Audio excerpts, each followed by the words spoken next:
Avant de plonger dans cette histoire incroyable, pensez à vous abonner à la chaîne et à activer la cloche. Ici, chaque récit a quelque chose à dire, et vous ne voudrez pas en manquer un seul. Millionnaire humilie et chassé la fiancée de son fils parce qu'elle était mendiante. New York, Upper East Side, soir d'hiver. Le manoir Sterling, immense et éclairé par des lustres scintillants, résonne de rires feutrés et de conversations sophistiquées. Dans le grand hall, Richard Sterling, un milliardaire respecté mais autoritaire, accueille les invités pour le dîner de présentation de la nouvelle fiancée de son fils, Emily Carter. Emily, vêtue d'une robe modeste mais élégante, tient timidement son sac contre elle. Elle a grandi dans la pauvreté, a perdu ses parents très jeunes, et a survécu en mendiant dans les rues de Manhattan. Jamais elle n'aurait imaginé se retrouver face à une telle assemblée. Elle sourit timidement à Nathan Sterling, son fiancé, qui tente de la rassurer. Tout se passe bien jusqu'au moment où Richard, curieux de son passé, engage la conversation. Emily hésite, rougissante, puis avoue la vérité, elle a grandi dans la misère et a travaillé comme mendiante pour survivre. Le silence tombe dans la salle. Les yeux de Richard s'emplissent de colère. Comment peux-tu penser qu'une fille qui mendie peut être digne de mon fils, s'exclame-t-il, sa voix résonnant dans la pièce. Il se lève brusquement, renverse une chaise par inadvertance et pointe Emily du doigt. Les convives détournent les yeux, certains choqués, d'autres amusés. Emily sent ses joues brûler, humiliée devant tous. Nathan tente d'intervenir. « Père, s'il te plaît. » Mais Richard l'interrompt. « Non, Nathan. Ton avenir mérite mieux qu'une mendiante. » Sans un mot de plus, Richard fait signe à Emily de partir. Tremblante, les larmes aux yeux, elle quitte le manoir, tandis que le vent glacé de Manhattan la frappe de plein fouet. Derrière elle, le rire étouffé de certains invités résonne comme un rappel cruel de sa honte. Seule dans la nuit, Emily serre son sac contre elle et murmure. Un jour, tu regretteras ce que tu as fait. Le lendemain, sa vie prendra un tournant que personne, pas même Richard Sterling, n'aurait pu prévoir.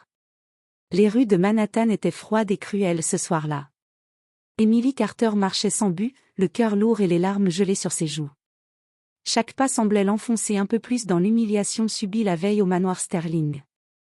Les vitrines luxueuses, avec leurs décorations scintillantes, la rappelaient brutalement à sa propre pauvreté. Comment pouvait-elle, elle, simple mendiante, espérer exister dans ce monde de richesse et de privilèges? Après des heures aérées, elle finit par s'asseoir sur un banc dans un parc désert. La neige tombait doucement, recouvrant la ville d'un voile blanc presque magique, mais Emily n'avait plus la force de s'émerveiller. Elle serra son sac contre elle et se demanda si elle retrouverait un jour sa dignité. C'est alors qu'un homme s'approcha.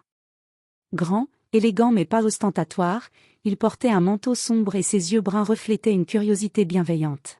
« Est-ce que ça va ?» demanda-t-il doucement. Emily releva la tête, surprise. « Qui êtes-vous » ? « Je m'appelle Marcus Thompson, » répondit-il avec un léger sourire. « Je ne suis pas un de vos ennemis. Je crois que vous avez du potentiel, même si la vie a été injuste avec vous. » Emily le regarda, incrédule. Un inconnu venait de lui dire qu'elle avait du potentiel, alors qu'elle venait d'être rejetée par la famille la plus influente de New York. Marcus s'assit à côté d'elle et sortit une petite enveloppe. « Prenez ça. C'est un logement temporaire et un peu d'argent pour vous remettre sur pied. Mais je ne veux rien de vous en retour, sauf que vous ne perdiez jamais votre dignité. » Emily sentit une chaleur inconnue envahir son cœur.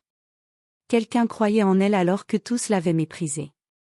Ses larmes recommencèrent à couler, mais cette fois, ce n'était pas seulement de la tristesse, c'était le début d'un espoir.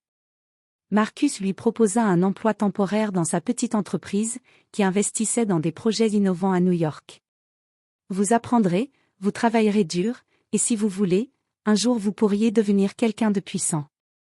Emily, la mendiante humiliée, se redressa sur le banc. Un mélange de peur et de détermination dans les yeux, elle murmura « Je ne vous décevrai pas ». Et ainsi commença sa transformation. La jeune femme rejetée par un millionnaire se mit sur le chemin d'un avenir où elle ne dépendrait plus jamais de la pitié des riches, mais de sa propre force et intelligence. Les mois passèrent, et Emily Carter changea radicalement. Sous la guidance attentive de Marcus Thompson, elle découvrit un monde qu'elle n'aurait jamais imaginé. Chaque matin commençait par des leçons de finance, de gestion et de négociation. Marcus n'était pas seulement un mentor, il était un maître patient mais exigeant, capable de détecter le potentiel caché chez Emily et de le faire éclore. Emily apprit rapidement.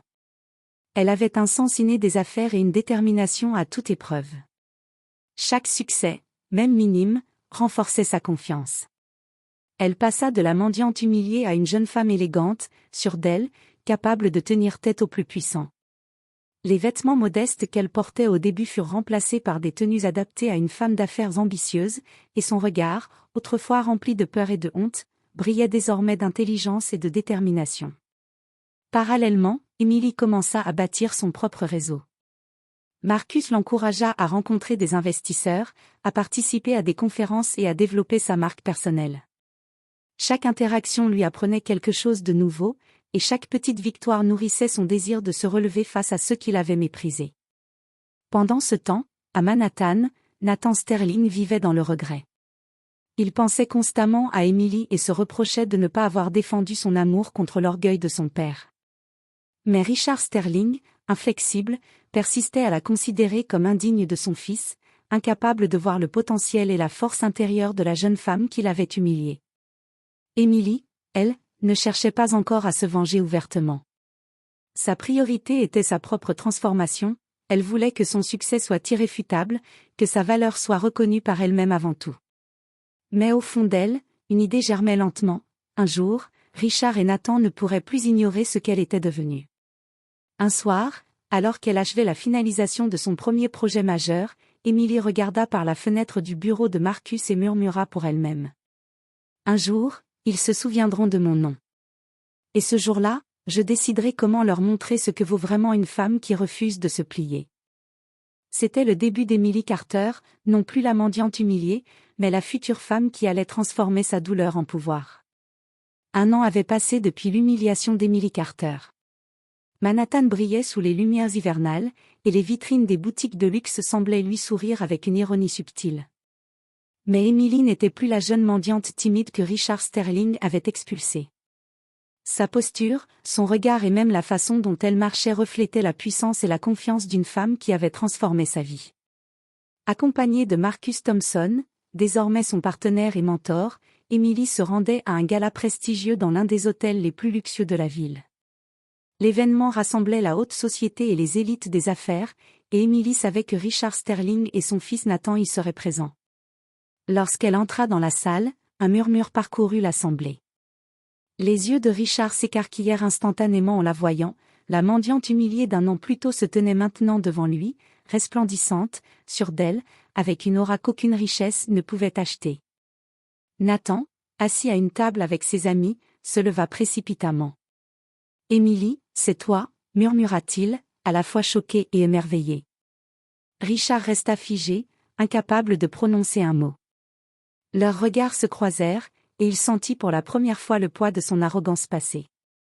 La jeune femme qu'il avait méprisée et chassée était devenue une force qu'il ne pouvait ignorer. Emily ne sourit pas. Elle avait appris la patience et la stratégie. « Bonsoir, père de Nathan » dit-elle calmement, sa voix résonnant avec assurance. « J'espère que vous avez passé une bonne année. » Sa phrase, simple mais glaciale, fit trembler Richard à l'intérieur. Durant la soirée, Emily démontra son succès, ses projets avaient été acclamés par des investisseurs, sa présence était recherchée par les médias, et sa réputation commençait à se répandre dans toute la ville. Marcus, fier, observa en silence tandis qu'Emily reprenait peu à peu le contrôle de son destin. Nathan, incapable de cacher ses sentiments, s'approcha d'elle. « Emily, je suis désolée pour ce que mon père a fait. Tu es incroyable. » Emily lui sourit doucement, mais intérieurement, elle savait que le véritable pouvoir venait de sa propre transformation, pas de la reconnaissance de Nathan ou de Richard. La soirée se termina sur une tension palpable. Richard, humilié dans son propre monde de richesse, comprenait qu'il avait sous-estimé Emily Carter, et que son arrogance lui avait coûté plus qu'il ne le pensait. Cette rencontre n'était que le début. Emily, triomphante mais calculatrice, savait qu'un moment viendrait où elle pourrait décider de la suite, La revanche silencieuse sur celui qui l'avait humiliée. Quelques semaines après le gala, Emily Carter était désormais une figure respectée dans le monde des affaires new-yorkais. Ses projets avaient été salués par la presse, et son influence grandissait chaque jour. Mais le souvenir de l'humiliation infligée par Richard Sterling ne l'avait jamais quittée. Un soir, Emily fut invitée à un événement caritatif organisé par les Sterling, un gala somptueux où toute l'élite de Manhattan se retrouvait. Richard ignorait totalement que la jeune femme qu'il avait autrefois chassée serait présente. Lorsqu'Emily entra, les murmures parcoururent la salle. Richard, figé, sentit son cœur se serrer. La femme qu'il avait humiliée n'était plus la jeune mendiante timide, mais une femme imposante et respectée. Chaque mouvement, chaque sourire calculé démontrait sa puissance retrouvée. Emily s'approcha calmement de Richard. « Bonsoir, monsieur Sterling. » Sa voix était douce, mais chaque mot portait une force irrésistible. « Je suppose que vous êtes surpris de me voir ici. » Richard, incapable de répondre immédiatement, baissa les yeux. Nathan, à ses côtés, la regardait avec admiration et amour, conscient de l'ampleur du changement. Pendant la soirée, Emily mit subtilement en avant ses réussites. Elle présenta de nouveaux partenaires financiers, fit des annonces qui impressionnèrent tous les invités, et attira l'attention des médias présents. Chaque geste montrait à Richard qu'il avait gravement sous-estimé la jeune femme qu'il avait rejetée. À la fin de l'événement, Emily s'adressa à Nathan, avec un sourire léger. « Nathan, je crois que nous avons beaucoup à rattraper. » Puis, se tournant vers Richard, elle ajouta avec douceur mais fermeté. « Et vous, monsieur Sterling, j'espère que cette soirée vous rappelle qu'il ne faut jamais juger quelqu'un par ses origines, mais par sa détermination et son cœur. » Richard, silencieux et contrit, comprit enfin la leçon. La richesse et le pouvoir ne suffisent pas à juger la valeur d'une personne. Emily n'avait pas cherché la vengeance ouverte, mais sa réussite et sa dignité parlèrent pour elle, humiliant le millionnaire d'une manière que l'argent ne pourrait jamais réparer. Nathan prit la main d'Emily. « Je n'ai jamais cessé de croire en toi. » Emily, fière et sereine, répondit. « Cette fois, c'est moi qui choisis comment avancer. » Et ainsi, la jeune femme autrefois mendiante avait transformé l'humiliation en force, prouvé sa valeur et réécrit son destin. Sa revanche n'était pas violente, mais elle était complète. Emily avait gagné ce que l'argent ne pouvait acheter: respect, dignité et contrôle total de sa vie.